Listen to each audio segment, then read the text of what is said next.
अस्सलाम वालेकुम। Haider vice channel में आप सबको खुश आमदीद। आप तमाम दोस्तों से गुजारिश है कि हमारे चैनल हैदर वाइस को सब्सक्राइब ज़रूर कीजिए और साथ ही बेल आइकॉन के बटन को दबा दीजिए ताकि हमारी अगली आने वाली वीडियो का नोटिफिकेशन आपको मिल सके। शुक्रिया।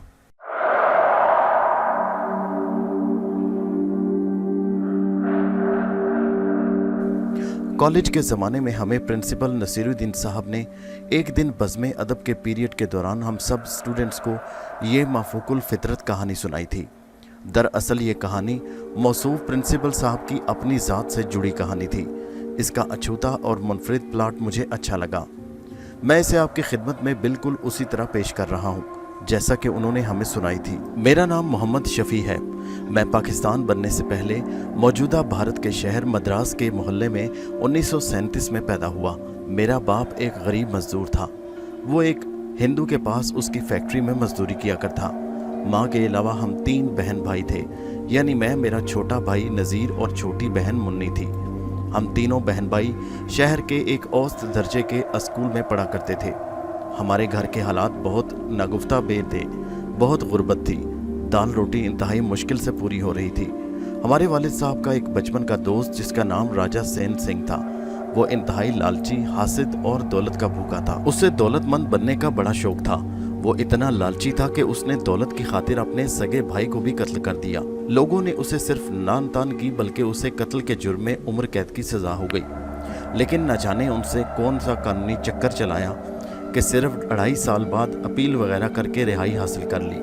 वो बड़ा ढीठ था। वो अपने इस घिनौने इकदाम से ज़रा भी शर्मिंदा नहीं था, बल्कि पहले से ज़्यादा दौलत के हासिल करने में हर मुमकिन तरीके अपनाने में लग गया। सूद, मनशियात, जुआ के ज़रिए वो ज़्यादा से ज़्यादा रुपया कमाने लगा। बदकिस्मती से जिस मकान में हमारा गरीब ख़ानदान मामूली किराए के इवज़ रह रहा था, वो उसकी मलकियत था। अब्बा क्योंकि उसके बचपन के दोस्त थे, इसलिए उनसे मुरवजा रेट से कम किराया लिया जाता। अगरचे अब्बा उसको दिल से पसंद नहीं करते थे, वो उससे जान छुड़ाते थे, लेकिन उसे मुंह लगाना अब्बा की मजबूरी थी, क्योंकि हम राजा सेन सिंह के किराएदार जो थे, उन्हें ये ख़तरा था कि ऐसा ना हो कि किसी वजह से वो नाराज़ हो जाए और वो मकान खाली करने का कह दे। वो अब्बा के पास तकरीबन रोज़ाना आया करता था। वो जब भी आता और उसे सिर्फ पैसे कमाने या उसी किस्म की बातें करने की धुन सवार होती। वो हमारे बहन भाइयों के हाथों में किताबें और कलम देखकर कहता, अबे ये तू इन्हें कापियाँ क्यों देता है? किताबों के चक्कर में तूने इन्हें डाल रखा है। मैं दावे से कहता हूँ कि इनका कोई रोशन मुस्तकबिल नहीं है। इन दोनों लड़कों को किसी काम धंधे में डाल ताकि घर में कुछ रोकड़ा आए और तुम्हारी गुर्बत भी धुले। अब्बा उसे टाल मटोल कर देते। एक दिन खुसूसी तौर पर वो हमारे घर आया। उसने अब्बा से कहा, मैं तेरे लिए एक ऐसा तोहफा लाया हूँ, अगर तूने कबूल कर लिया तो दौलत तेरे कदम चूमेगी। मेरी माँ की तबीयत बिल्कुल राजा सेन सिंह से मिलती थी। मेरी माँ भी बहुत लालची तबीयत की थी। उसने राजा सेन सिंह के मुंह से ये जुमला सुना तो बावर्ची खाने से जल्दी में अपनी हथेलियों में आटे का पेड़ा घुमाते हुए आई और लालची अंदाज में बोली, हाँ हाँ बताओ भैया, क्या तोहफा है? तोहफा ये है कि मेरे पास एक ऐसा चिल्लाए ख़ास है जिसको करने वाला दौलत का बादशाह बन जाता है। यार इस लालचन को ना भड़का, ये तू इसे कौन से फजूल रास्ते दिखला रहा है? अब्बा ने उसे गुस्से से कहा, अरे तू इस तरह मुझ पर चिल्ला रहा है जैसे मैंने तेरे नुकसान की बात कर दी। अरे मूर्ख इंसान, तुझसे ज़्यादा होशियार तो भाभी है। अरे चल यहाँ से निकल, मैं तेरा मकान खाली कर दूंगा। अब्बा ने कहा, अबे मैं तुझसे अपना मकान खाली करने को तो नहीं कह रहा। बात क्या हो रही है और तू कहाँ ले गया? अब्बा ने गुस्से से कहा, अबे चल यहाँ से। राजा सेन सिंह हमारे घर का दरवाज़ा छोड़ते हुए ताना मार कर गया, तू सड़ता रहे इस गंदी रामू गली में। वो ऐसी लालच की तीली लगा कर गया कि मेरी माँ के अंदर लक्ष्मी हासिल करने की ख्वाहिश आग की तरह भड़कने लगी।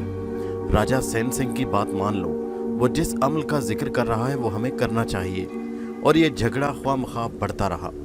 माँ को तो ऐसे लगता था जैसे दौलत और मालदार बनने की राह में जुनून की हद तक पागल हुए जा रही थी। राजा सेन सिंह तो अब्बा से तलख कलामी की वजह से ना आया। अम्मा खुद ही चुपके से उसके घर चली गई। उसने वहाँ उन्हें न जाने क्या पट्टी पढ़ाई कि अम्मा ने बाप से लड़ना शुरू कर दिया कि वो राजा सेन सिंह का बताया हुआ अमल करे। अब्बा चूँकि रासिख अकीदा, नमाजी और परहेजगार आदमी थे, वो इन चीज़ों से नफ़रत किया करते थे। उनका अकीदा था कि इंसान को हमेशा जायज़ कमानी चाहिए और मेहनत के साथ किस्मत पर शुक्र करते रहना चाहिए। राजा सेन सिंह ने माँ को बताया, कि दौलत हासिल करने के लिए उसे एक जिन को काबू में करना पड़ेगा। इसे बच्चे का खून चाहिए होता है। अम्मा के मुंह से ऐसी मकरू और घिनौनी बात जब अब्बा ने सुनी तो उन्हें गुस्सा आ गया और उन्होंने माँ के मुंह पर थप्पड़ जड़ दिया। बहरहाल बात यहाँ तक पहुंची कि लालची माँ ने घर में इतना अजाब डाला कि उन्होंने अब्बा से तलाक का मुतालबा कर दिया। दर हकीकत माँ के दिलो दिमाग में चिल्ला काट कर दौलत हासिल करने का भूत सवार था। अब्बा ने उन्हें 1000 बार समझाने की कोशिश की कि राजा सैन सिंह एक बदमाश, फराडिया और लालची इंसान है। तुम खुदा के लिए अपनी किस्मत पर शाकर रहो। लेकिन माँ न मानी। अब्बा ने माँ को तलाक न दी, लेकिन उन्हें कहा कि तुम यहाँ से दफा हो जाओ। मैं जबकि बाप से मानूस था, मैं उनके साथ ही रहा। दिन गुजरते रहे। इस अरसा में ये हुआ कि अब्बा ने राजा सैन सिंह का मकान खुद ही छोड़ दिया। वो मुझे शहर के दूसरे इलाके सुंदर नगर ले आए। यहाँ उन्होंने एक छोटा सा क्वार्टर किराए पर लिया। मुझे अपनी माँ, बहन, भाई की याद तो आती, लेकिन दिल में सब्र करके रह जाता। 2-3 महीने के बाद पता चला कि हमारे ननिहाल वालों के पास न जाने कहां से दौलत आ रही है। उनकी जिंदगी के वतीरे बदल कर रह गए हैं। भाई नज़ीर और बहन को शहर के सबसे महंगे स्कूल में दाखिल कराया गया और माँ ने उनके लिए एक मंजिला मकान खरीद लिया है। वक्ती तौर पर फितरी एहसास से कमतरी महसूस हुआ, लेकिन उसके साथ साथ दिल में ये हकीकत भी रोशन थी कि माँ जो कुछ भी कर रही है वो गैर शरई है। एक दिन माँ बजाते खुद एक अच्छी मोटर गाड़ी में बैठकर बड़ी शान से आई। उसने अब्बा और मुझसे दरख्वास्त की कि हम उसके साथ नए मकान में चलें। उन्होंने बताया कि उसने राजा सैन सिंह के बताए हुए अमल पर चिल्ला काटना शुरू कर दिया और दौलत आनी शुरू हो गई। अब अमल की कुछ नोक पलक ठीक करनी है, जिनको राजी करना है। अब्बा ने उसे डांटते हुए निकाल दिया। वो जाते हुए हमारी दहलीज पर थूकते हुए ये कहकर चली गई कि तुम रवायती पुराने जहन के आदमी हो, तुम कभी भी तरक्की नहीं कर सकते। वो इतनी बेदीद हो गई कि उन्होंने मुझे प्यार भी न किया और वो चली गई। मैंने मैट्रिक अच्छे नंबरों से पास कर लिया तो मुझे लाहौर शहर इस्लामिया कॉलेज में पढ़ाई के लिए आना पड़ा। मैं फर्स्ट ईयर में था कि मुझे एक दिन मद्रास से अब्बा का टेलीग्राम मिला कि फ़ौरन से पहले वापस आओ। उन्होंने वजह न लिखी कि क्या मामला है। बहरहाल मैं पहली गाड़ी में जब घर पहुंचा तो वहां ताला लगा हुआ था। पड़ोसी से मालूम हुआ कि अब्बा कहाँ गए हैं तो उसने बताया, तुम्हारी माँ, बहन, भाई और ननिहाल के काफ़ी अफराद अस्पताल में ज़िंदगी और मौत के दरमियान लटक रहे हैं। मैं उल्टे पांव अपने ननिहाल गया। वहाँ मेरी आंखों ने यह मंजर देखा तो मेरे पाँव के नीचे से ज़मीन निकल गई। वहाँ पूरा घर गिरा हुआ था। वो मलबे का ढेर बन चुका था। इमदादी टीमें और लोग उसे हटाने की भरपूर कोशिश कर रहे थे। मैं आगे बढ़ा। घबराहट, थकन, परेशानी से मुझे कुछ समझ नहीं आ रहा था कि क्या किया जाए।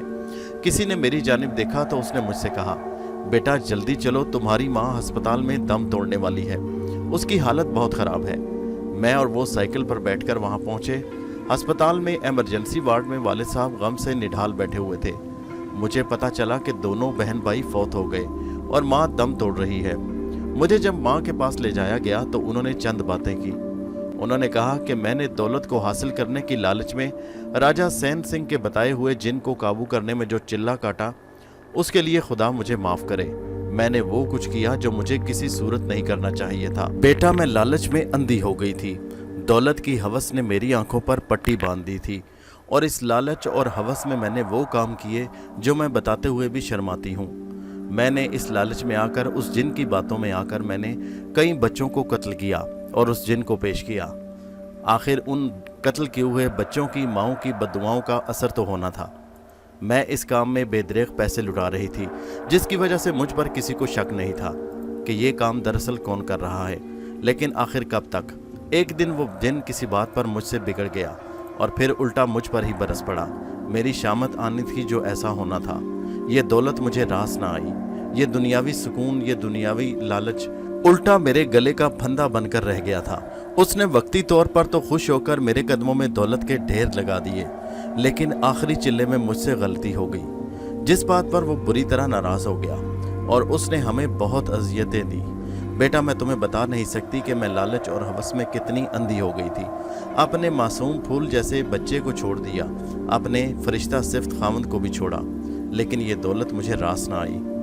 उस जिन ने मेरा सब कुछ बर्बाद कर दिया। रात को न जाने क्या हुआ, ठीक ठाक मकान बिला वजह किसी नादीदा ताकत के हिलाने से ऐसा लर्जा कि वो गिरकर मलबे का ढेर बन गया। हो सके तो बेटा मुझे माफ़ कर देना। वैसे मेरे गुनाह ऐसे हैं जिन्हें माफ़ किया नहीं जा सकता। मैंने लालच में अंधे होकर अपने मजाजी खुदा को छोड़ा और अपने बेटे को भी छोड़ा, लेकिन उसकी सज़ा बिलाखिर मुझे मिल गई। तुम हमेशा अपनी किस्मत और मेहनत पर शाकिर रहना और ऐसे उल्टे सीधे चिल्ले वगैरह के चक्कर में कभी मत पड़ना। ये कहते हुए मेरी माँ मेरी आंखों के सामने दम तोड़ गई। मैं पत्थर का बुत बना अपनी माँ को मरते हुए देख रहा था और सोच रहा था कि काश अगर मेरी माँ मेरे बाप की बात उस वक़्त मान लेती और लालच में अंधी ना हो जाती और इन चिल्ले और इन जैसे चीज़ों में ना पड़ती, तो आज हमारा घर सुखी और खुश होता। हम उसी गुर्बत की ज़िंदगी में बहुत अच्छे दिन गुजार रहे थे जैसा कि पहले था, मगर जैसे ही ये लालच हमारे घर में दाखिल हुआ, हमारा घर तबाह हो गया। दोस्तों, आपको कहानी कैसी लगी नीचे कमेंट में ज़रूर बताइए और हमारे चैनल हैदर वॉइस को सब्सक्राइब कीजिए। शुक्रिया।